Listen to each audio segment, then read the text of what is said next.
anaiweka kwa Libase Geye, weka cross katika mamongoni Anseura, kutatatek Anseura, ambia Toze, niache kwanza.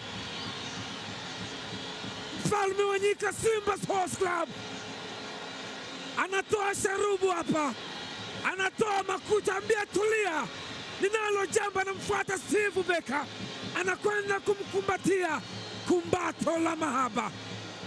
Libase Geye akaiweka cross, bomba maridadi sana ile. Anseura anamua goalkeeper Eric Jola. Simba na unguruma. Pamba Jiji kwenye mateso makubwa, wapo kwenye tanuru la moto.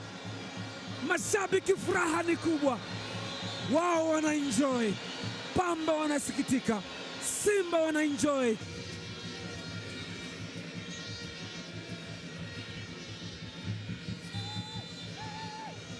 Hamza sema ni foul. Wachezaji wa Pamba Jiji wanamfuata Sifu Amon.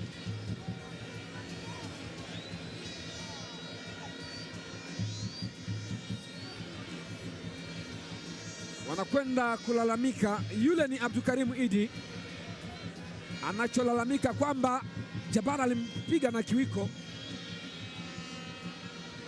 Wamemind kweli kweli kwamba amempiga na kiwiko. Dakika ni 41. Kuna teknolojia ya Football Video Support FVS.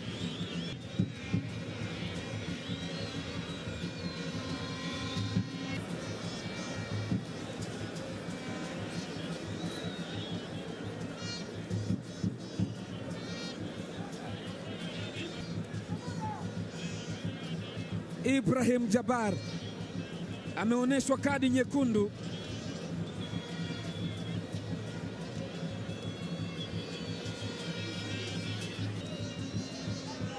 Ameonyeshwa kadi nyekundu Ibrahim Jabbar.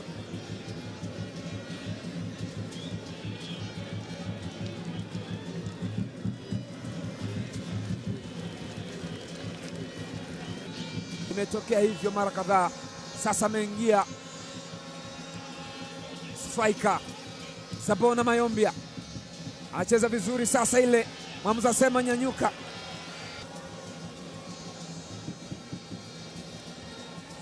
Semfuko alikwenda kukaba, wakati huo Eli Mpanzu na alikuwa anafanya jambo lake. Zabona Mayombia yuko pale, ambaye ni captain wa Pamba Jiji Football Club. Mkwaju wa penalty. Pamba Jiji wamepata mkwaju wa penalty. Semfuko imethibitika kwamba alicheza foul. Zabona Mayombia alimwekea pasi ile Abdullahi Kamara, akakontrol Semfuko, akaenda kumcontact kwenye miguu yake. Mara ya kwanza mwamuzi aliona ni fair challenge. Tazama mkwaju wa penalty huu. 1, 2, 3. Idris Diomande, Simba navutwa sharubu ya kwanza. Sharubu moja la Simba chali. Idris Diomande amempoteza golikipa Hussein Abel. Pamba wanapata turning point. Sasa bila shaka watapata nguvu zaidi. Bao la kwanza kwao, Simba na 2. Tazama tukio ambalo lisababisha mkwaju wa penalty. Idris Diomande amegonga msumari, bomba kali.